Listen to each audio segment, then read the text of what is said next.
Auchinclaw sauce. Where is she? There you go, Jake. Bill Keating, Congressman, and your great former members, and one of my dearest friends, John Kerry, is doing a great job leading our international special presidential envoy on climate, traveling the world and talking with an awful lot of people. He's talking into moving more than they've been doing. And another great Massachusetts native, Gina McCarthy. Gina, there she is. My national climate advisor is leading our climate efforts here at home. It's an honor to be joined by your neighbor from Rhode Island. He's not a bad guy at all. I live in his house, Sheldon Whitehouse, a great champion of the environment. He's been banging away at it. I come here today with a message. As president, I have a responsibility to act with urgency and resolve when our nation faces clear and present dangers. And that's what climate change is about. It is literally, not figuratively, a clear and present danger. The health of our citizens and our communities is literally at stake.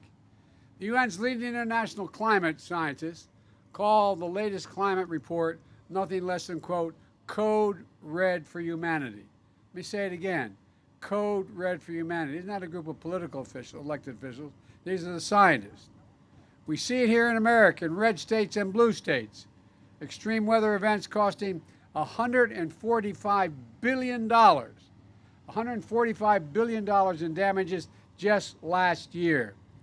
More powerful and destructive hurricanes and tornadoes. I've flown over the vast majority of them out west and down in Louisiana, all across America. It's amazing to see. Ravaging 100-year-old droughts occurring every few years instead of every 100 years. Wildfires out west that have burned and destroyed more than 5 million acres, everything in its path. That is more land than the entire state of New Jersey, from New York down to the tip of Delaware. It's amazing. 5 million acres. Our national security is at stake as well. Extreme weather is already damaging our military installations here in the States, and our economy is at risk, so we have to act. Extreme weather disrupts supply chains, causing delays and shortages for consumers and businesses. Climate change is literally an existential threat to our nation and to the world. So my message today is this. Since Congress is not acting as it should, and these guys here are, but we're not getting many Republican votes, this is an emergency, and I will look at it that way. I said last week, and I'll say it again loud and clear. As president, I'll use my executive powers to combat the climate crisis in the absence of congressional action, notwithstanding their incredible action.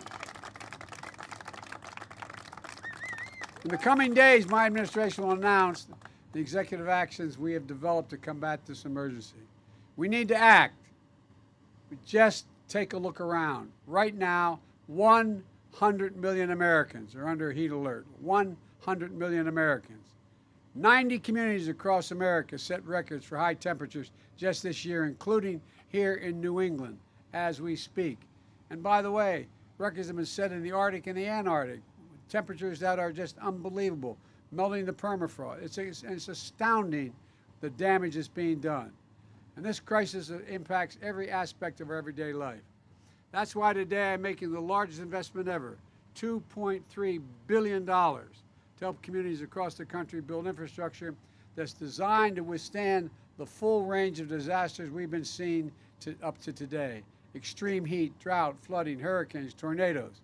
Right now, there are millions of people suffering from extreme heat at home. So my team is also working with the states to deploy $385 million right now. For the first time, states will be able to use federal funds to pay for air conditioners in homes, set up community cooling centers in schools where people can get through these extreme heat crises. And I mean people in crises that are 100 to 117 degrees.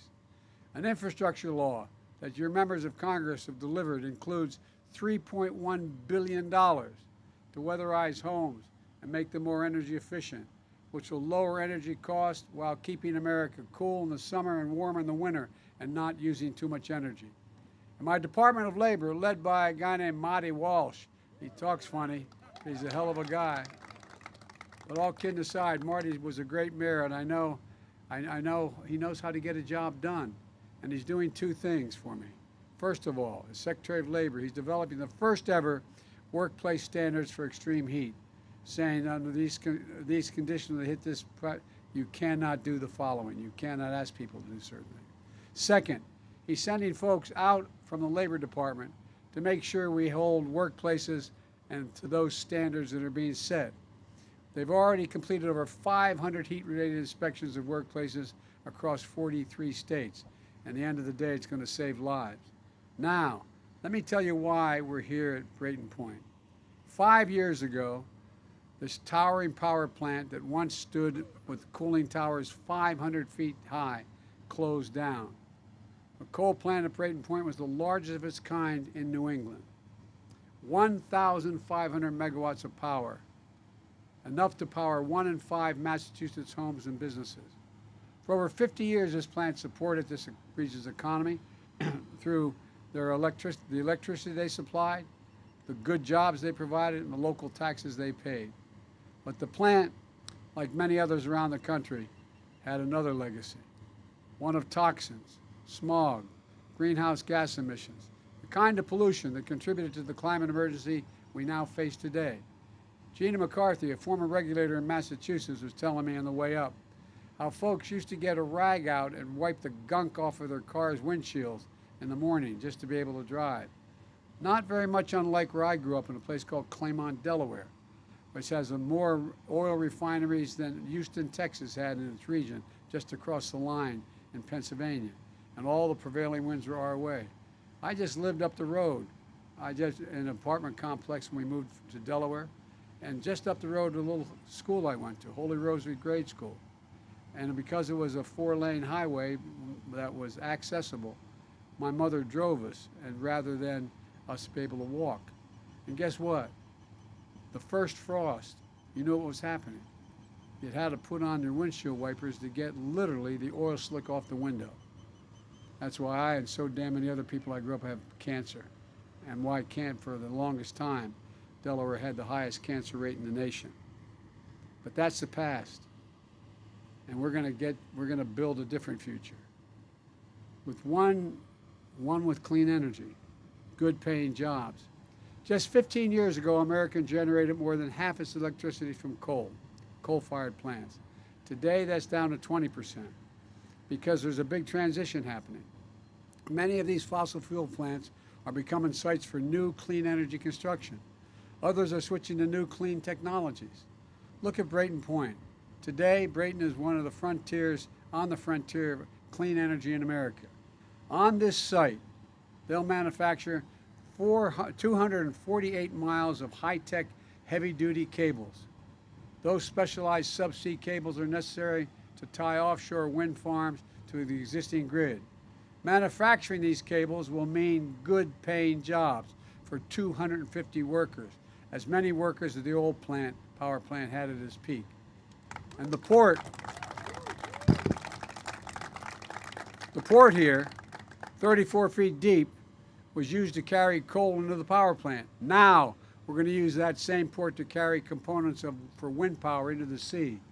The converter station here and the substation nearby are the assets that move energy across the power lines. They'll now move clean electricity generated offshore by the wind. Enough power to power hundreds of thousands of homes onto the grid, putting old assets to work, delivering clean energy. This didn't happen by accident. It happened because we believed and invested in America's innovation and ingenuity. One of the companies investing in the factory here joined me at the White House this month, Vineyard Winds, whose CEO told me about the groundbreaking project labor agreements they've negotiated would create good-paying union jobs. And I want to compliment Congressman Bill Keating for his work in this area. I'm also proud to point out that my administration approved the first commercial project for offshore wind in America, which is being constructed by Vineyard Winds. Folks, elsewhere in the country, we are propelling retrofits and ensuring that even where fossil fuel plants retires, they still have a role in powering the future. In Illinois, for example, the state has launched a broad effort to invest in converting old power plants to solar farms, led by Governor Pritzker. In California, the IBEW members have helped turn a former oil plant into the world's largest battery storage facility, the world's largest facility. In Wyoming, innovators are chosen to a retiring plant as the next site for the next generation nuclear plant. And my administration is a partner in that progress, driving federal resources and funding to the communities that have powered this country for generations. And that's why they need to be taken care of as well. I want to thank Cecil Roberts, a friend and president of United Mine Workers of America, and so many other labor leaders who worked with on these initiatives. Since I took office, we've invested more than $4 billion in federal funding to the 25 hardest hit coal communities in the country, from West Virginia to Kentucky to Wyoming to New Mexico. Through the infrastructure law, we're investing in clean hydrogen, nuclear, and carbon capture with the largest grid investment in American history.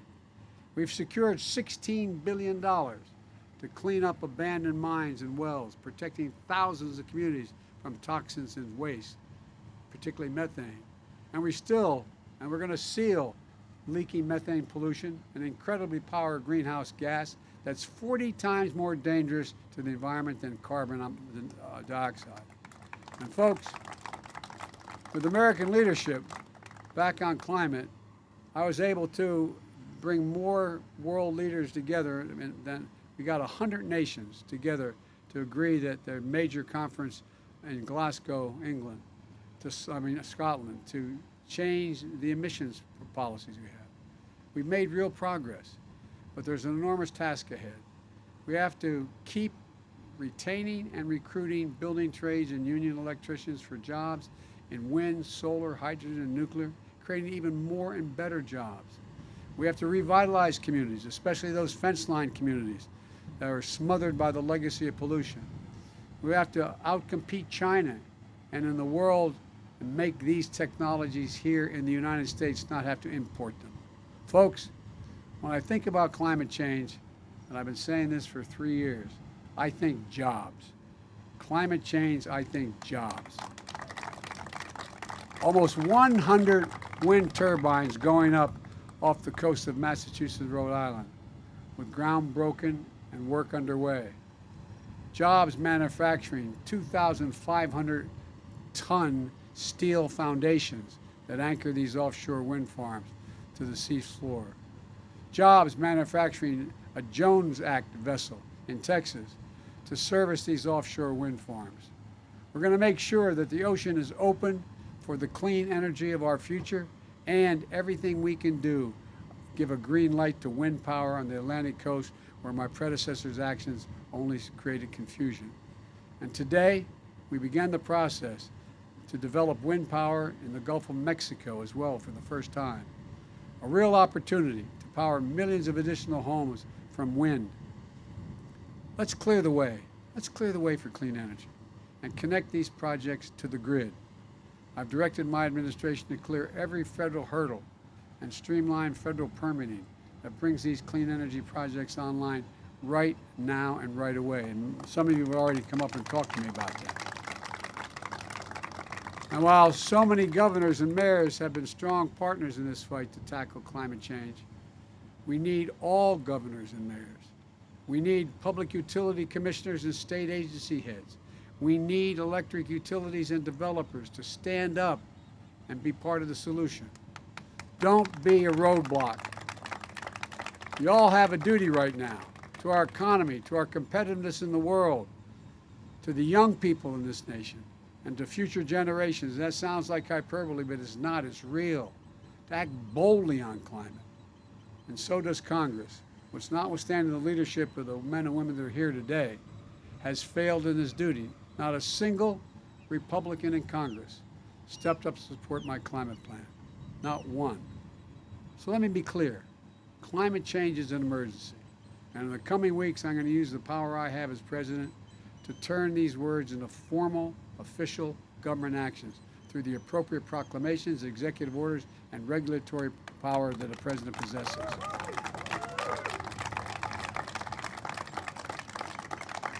When it comes to fighting for climate change, I will not take no for an answer. I will do everything in my power to clean our air and water, protect our people's health, to win the clean energy future.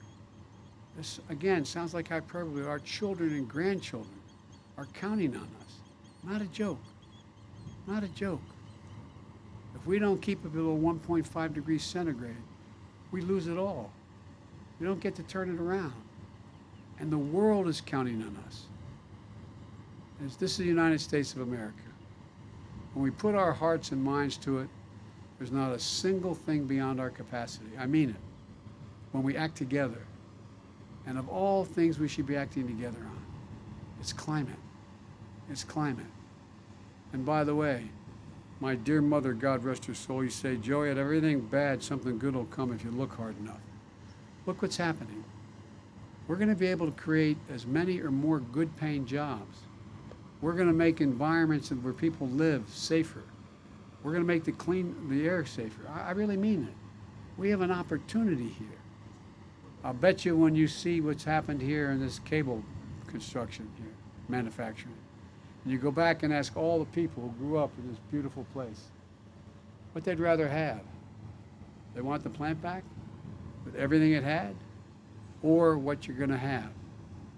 I will be dumbfounded if you find anybody other than for pure sentimental reasons saying, I'd rather have a coal plant. I'll end by telling you another quick story. When we moved from Scranton, when coal died in Scranton, everything died in Scranton. And my dad wasn't a coal miner. My great-grandfather was a mining engineer. But my dad was in sales, and there was no work. So we left to go down to Delaware. I told you where those oil plants were. But I remember driving home when you take the trolley in Scranton, going out North Washington and Adams Avenues. Within 15 blocks, we didn't live in the neighborhood, the most prestigious neighborhood in the region, in the town where the Scrantons and other good, decent people live. There was you'd go by a wall that my recollection was somewhere between 15 and 18 feet tall. And it went for essentially a city block. And you could see the coal piled up to the very top of the wall from inside. It was a coal-fired plant. A coal-fired plant. And all of the negative impacts of breathing that coal, the dust, were affecting everybody. But at the time, people didn't know it, and there wasn't any alternative. Folks, we have no excuse now. We know it. There are answers for it. We can make things better in terms of jobs. We can make things better in terms of the environment. We can make things better for families overall. So I'm looking forward to this movement. Thank you, thank you, thank you. May God bless you all, and may God protect our troops. Thank you.